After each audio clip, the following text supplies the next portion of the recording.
So let's talk about this vulnerability exploits payloads.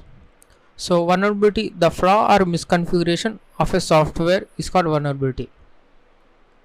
So this vulnerability rises when there is a no proper coding or a poor coding application, and this misconfiguration or flaw is called vulnerability, and this was identified by the hacker. And the exploit means the way hacker takes advantage of vulnerability is called exploit. So the hacker found out that there is a vulnerability of a buffer overflow attack or a SMB vulnerability or any network protocol vulnerability. So the hacker writes the exploit to take advantage of this vulnerability. So after exploiting, the hacker gets access to the terminal or command prompt of the system and control it. So this is general definition of the payload.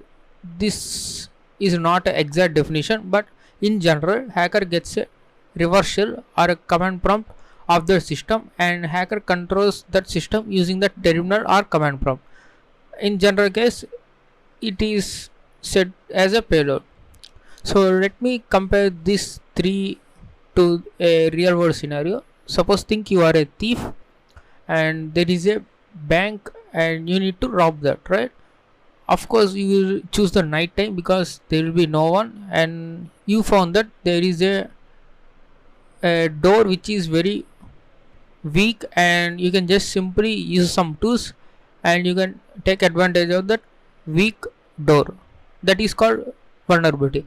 That weak door is called vulnerability, and the exploit is you are using some tools to exploit that weak door, to break that weak door. So the process of breaking is called exploiting, and the payload is, of course, you get money from the bank, and the money is called payload.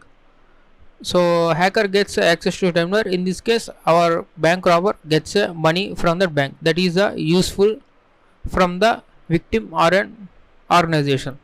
In our real world example, from the bank, the money is called payload, right?